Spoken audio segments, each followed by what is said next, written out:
السلام علیکم ورحمۃ اللہ وبرکاتہ۔ آج ہم بات کرتے ہیں دعا کے تعلق سے کہ کون سی دعائیں قبول ہوتی ہیں اور کون سی دعائیں نامقبول ہوتی ہیں، دعا مانگنے کے آداب کیا ہیں، دعا مانگنے کے وقت کون کون سے ہیں جن میں دعائیں قبول ہوتی ہیں۔ اللہ پاک فرماتا ہے کہ تم اپنے رب کو پکارو، اس سے سوال کرو، رو رو کر، گڑ گڑا کر اور پست آواز کے ساتھ، اور جو لوگ حد سے تجاوز کرتے ہیں اللہ پاک ان کو پسند نہیں فرماتا۔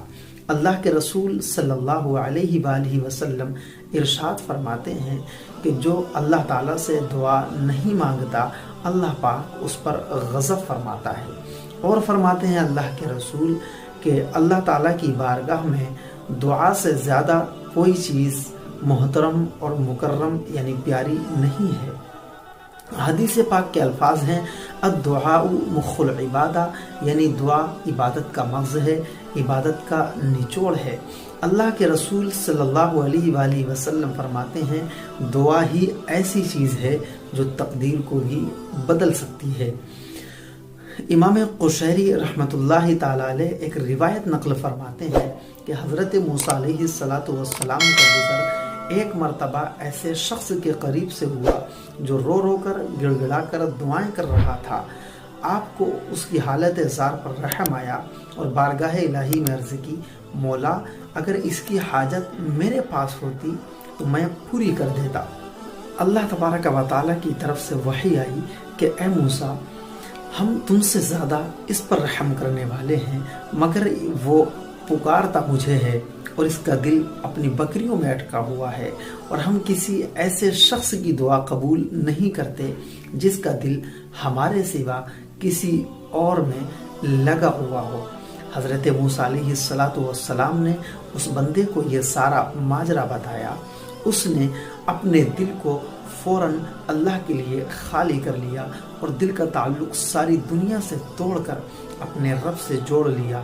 جب اس نے رو رو کر گڑ گڑا کر دعا کی، اللہ پاک نے اس کی دعا قبول فرمائی۔ اب دعا کے کچھ آداب بھی ہیں جن کا بجا لانا اور جن کا پورا کرنا دعا سے پہلے ہمارے لیے ضروری ہے۔ حضرت امام غزالی فرماتے ہیں دعا کے آداب کچھ ظاہری ہیں اور کچھ باطنی ہیں۔ باطنی آداب جیسے دعا سے پہلے توبہ اور استغفار کرنا، اور دل کے تعلق کو ساری دنیا سے توڑ کر صرف اپنے رب سے جوڑنا، اللہ کی ذات پر بھروسہ کرنا اور اللہ تعالیٰ سے امید اور یقین کا تعلق مضبوط کرنا، یعنی نا امیدی سے دور رہنا۔ دعا کے کچھ آداب بھی ہیں جن کا بجا لانا اور پورا کرنا ایک ساعی اور داعی کے لیے ضروری ہے۔ امام غزالی رحمۃ اللہ تعالی علیہ فرماتے ہیں کہ کچھ ظاہری آداب ہیں اور کچھ باطنی آداب ہیں دعا کے۔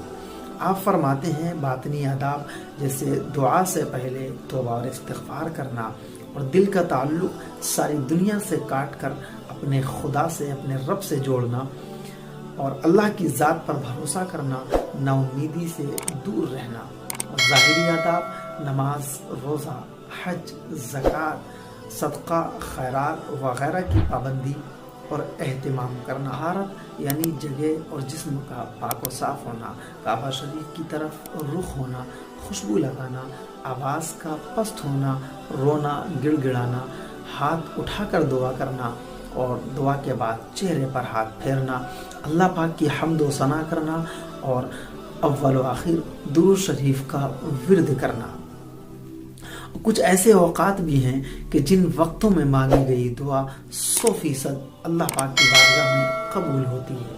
مثلا سحری کا وقت یعنی رات کا آخری پہر، سجدے کی حالت، اذان اور اقامت کے درمیان کا وقت، جمعہ کے دن دونوں خطبوں کے درمیان کا وقت، فرض نمازوں کے بعد، رمضان کا مہینہ، عرفے کا دن، جمعہ کا دن، ان تمام وقت اور دنوں میں مانگی گئی دعائیں 100% اللہ پاک کی بارگاہ میں قبول ہوتی ہیں۔ اور ان تمام چیزوں میں سب سے پہلی شرط ہے کہ آپ جو روزی استعمال کر رہے ہیں اس کا حلال ہونا، چونکہ روایات کے اندر آتا ہے اگر کوئی شخص ایک لقمہ بھی حرام کھا لیا کرتا ہے تو 40 دن تک اس کی کوئی عبادت بھی قبول نہیں ہوتی ہے تو دعا کیسے قبول ہو؟